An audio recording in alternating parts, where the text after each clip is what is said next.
Happy Terrific Tuesday, everybody. I am so glad that you are here with me today. Hopefully your bellies are full and you are ready to learn.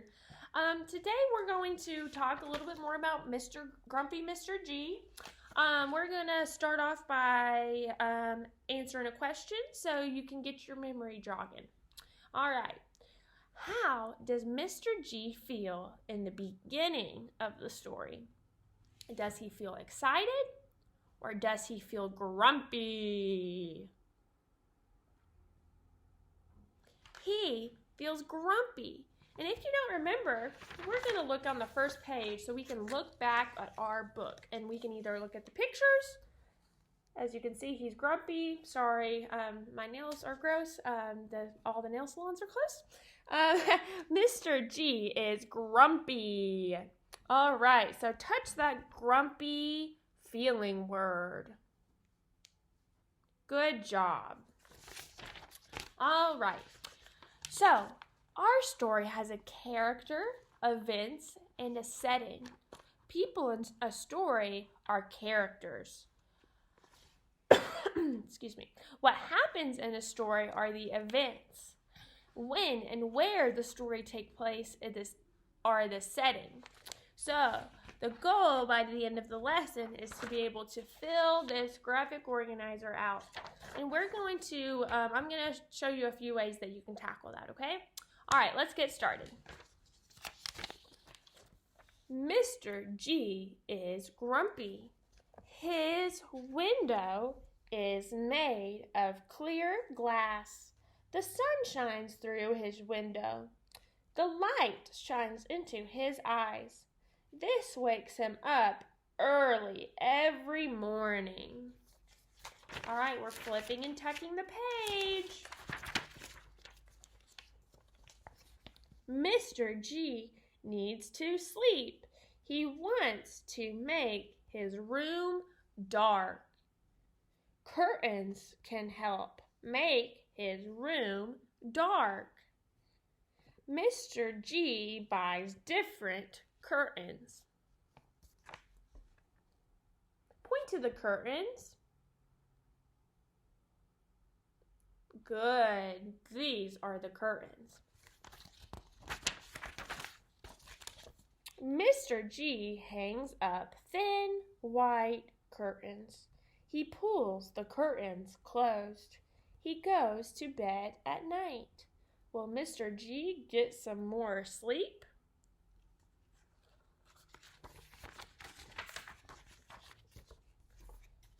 The next morning, Mr. G wakes up early. Light is shining in his eyes. He sees a lot of light coming through the curtains. The curtains are too thin and white. They did not make the room dark.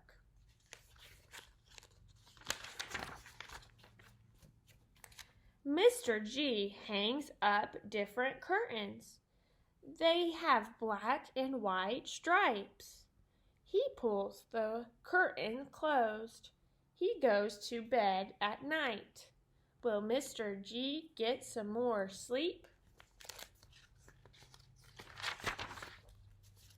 The next morning, Mr. G wakes up early. Light is shining in his eyes. He sees some light coming through the curtains. The curtains only keep out some of the light. They did not make his room dark.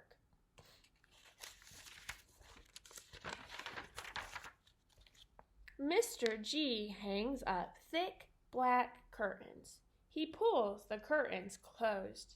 He goes to bed at night. Will Mr. G get some more sleep? And I know that I'm going through this fast. If you need a slower pace, you can go ahead and read this on your own, or obviously have a parent read it to you. Or you can pause, rewind, however you need to do to this video in order to succeed.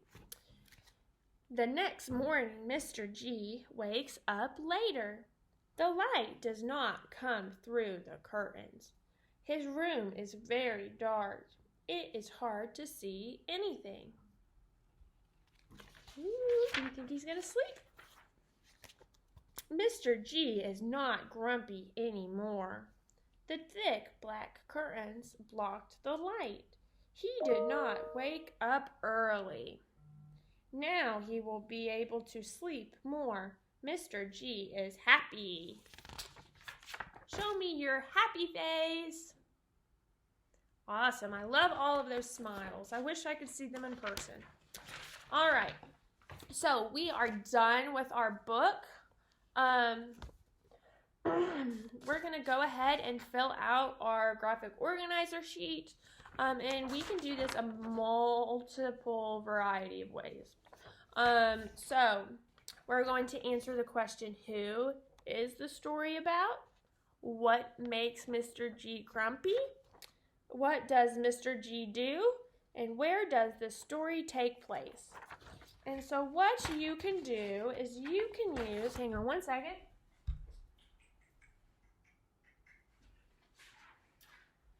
You can use your vision board to cut out multiple choice answers, or I even made them myself. So you do what you want. I'm going to attach the cards that I made, and all I did was cut out, all I did was cut out just pieces of paper and then just quickly wrote them down. You don't have to be an artist. And also, I don't have a printer at home, so I would be more professional than that, but sometimes you just got to do what you can. All right, so you can do this a variety of ways. Like I said, use your cards or use these options. You can cut them out to the best of your ability. I am just going to use my resources, and you can do whatever you like. Or if you don't want to cut out anything, you can give them options. So you can do A or B. And if you want to get creative, the kid can high five the right answer. All right, let's get started.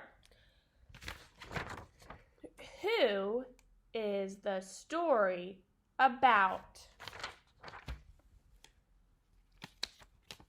Is it about Mr. G? Or is it about Paris?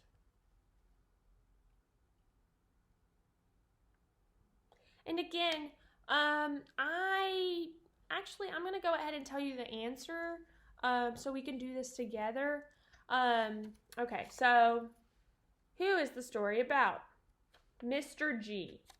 So I'm going to have them pick whatever card. You can either copy or you can either cut and paste. But I prefer you to include some fine motor and some writing skills. So I'm going to either have them trace the word Mr. G, or if they're able to, they can freehand it. Or if you don't have the skills to trace, then you can just, all right, I had some technical difficulties and I froze, but I'm back. So hopefully I'll figure out how to combine these two videos together. All right, so we found out the first answer is Mr. G. Who is the story about? Mr. G. We're gonna go to this question across. What makes Mr. G grumpy? And then also, okay, so what makes Mr. G grumpy? Doing his homework? Or not sleeping in?